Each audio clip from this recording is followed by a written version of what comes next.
a través de mi cuenta de Facebook me han hecho llegar una duda que tiene implicancias litúrgicas en la liturgia que celebramos en la Santa Misa en las iglesias y que se han hecho muchos católicos. Yo sé que se hacen muchos católicos. Les comparto la pregunta directamente para poder responderla adecuadamente. Dice: en la capilla de mi comunidad, así como en otras que yo he visto, la imagen central en el templo es un Cristo resucitado. Pero me dijeron que el tener una imagen así, o sea, de un Cristo resucitado en el fondo, digamos así, de la capilla, estoy asumiendo, es antilitúrgico, que debería ser siempre un crucificado.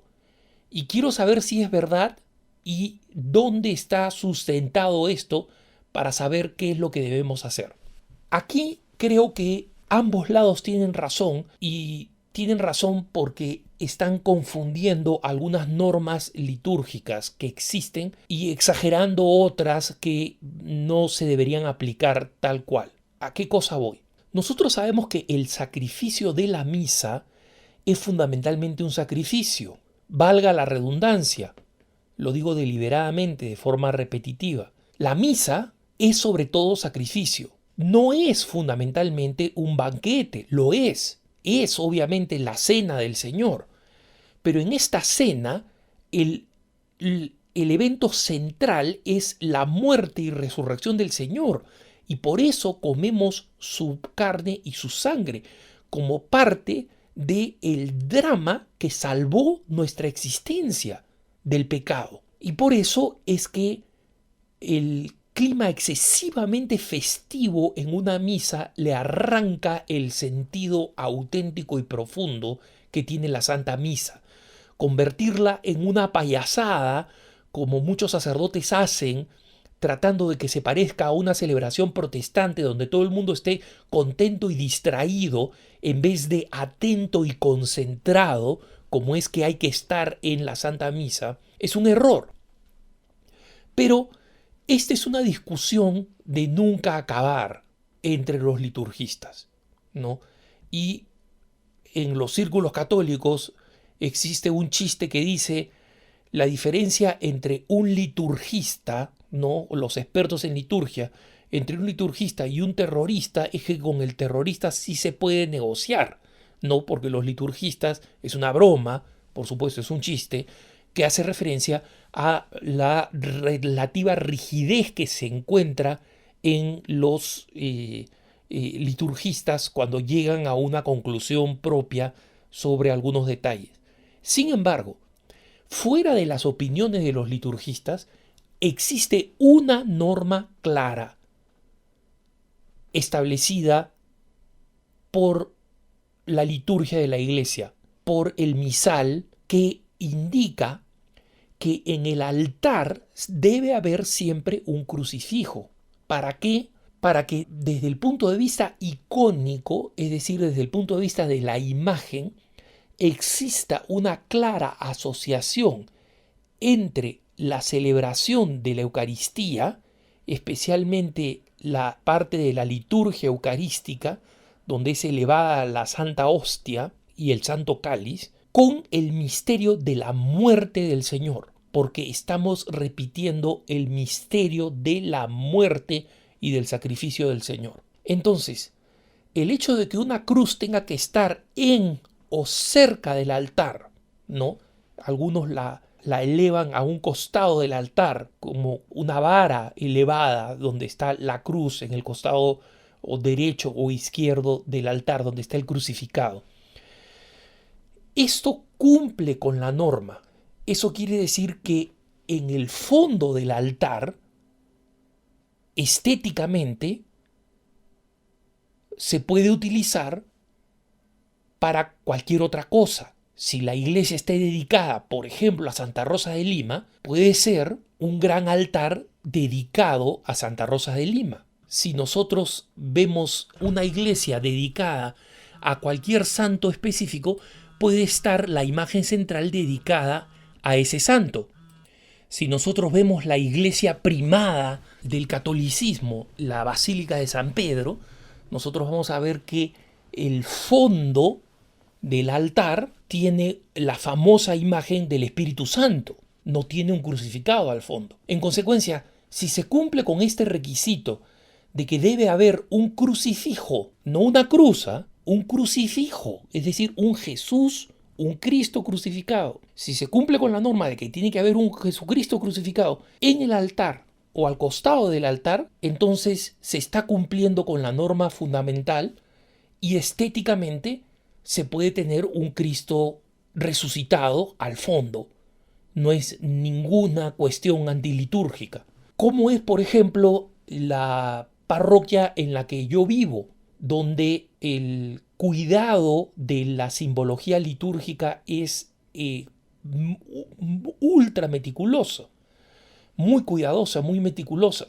Esta parroquia fue dedicada al santo nombre de Jesús y la imagen que se encuentra al fondo del altar, en la parte trasera, lo que ocupa el fondo de la iglesia cuando uno entra y mira hacia el fondo, es un Cristo que está en la cruz, pero es un Cristo que es un sumo sacerdote, una tradición muy común en la devoción irlandesa, ¿no? Poner a un Cristo reinante que está en la cruz y que está con los brazos extendidos, pero no está clavado ni está muerto, está vestido con el ornamento sacerdotal, y en el caso de los Cristo Rey están coronados, tienen una corona que los hace Cristo Reyes y sacerdotes al mismo tiempo. Entonces están vestido, el Cristo de mi parroquia está vestido con ornamentos sacerdotales, con alba, con una casulla, con un antiguo manípulo que ahora ya no se usa, pero lo tiene colgando en uno de los brazos, y tiene los brazos extendidos en la cruz, pero no está clavado. Entonces es un Cristo vivo, triunfante, pero desde la cruz. Sin embargo, ese no es el que está cumpliendo con la norma del crucifijo en el altar. Tenemos un bello crucifijo de bronce en el altar que está mirando hacia el sacerdote.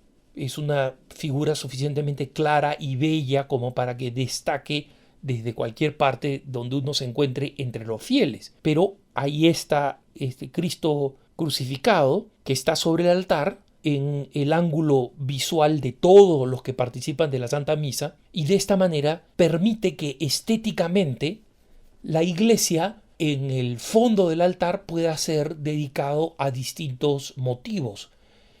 He visto fondos de la iglesia, la parte de detrás del altar, que tienen los motivos más distintos, dedicados a distintos santos o a distintas advocaciones a Jesús o a la Santísima Virgen María.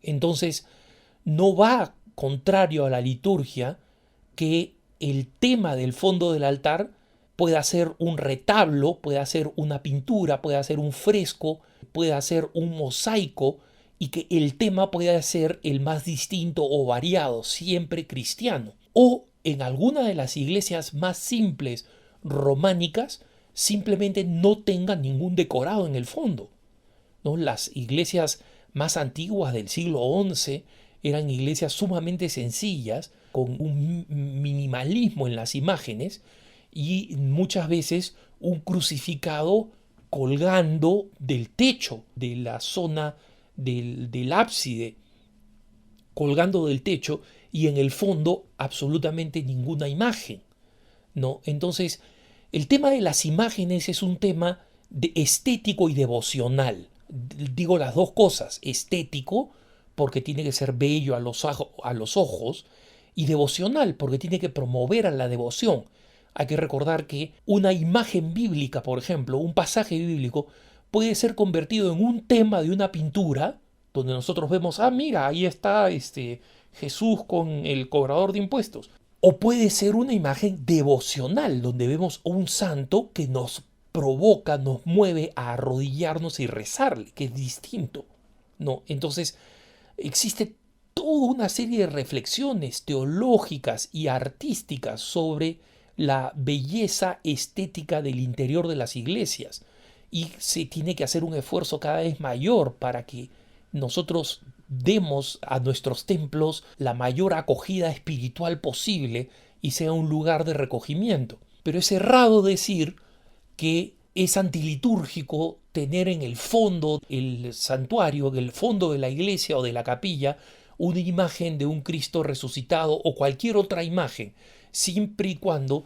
como he insistido, se cumpla con la norma fundamental de que exista un crucificado en el altar o cerca del altar para que el momento de la consagración se asocie icónicamente a través de la imagen en los ojos, la mente, el corazón y el espíritu de los fieles el sacrificio eucarístico de nuestro Señor Jesús. Que tengas un buen día.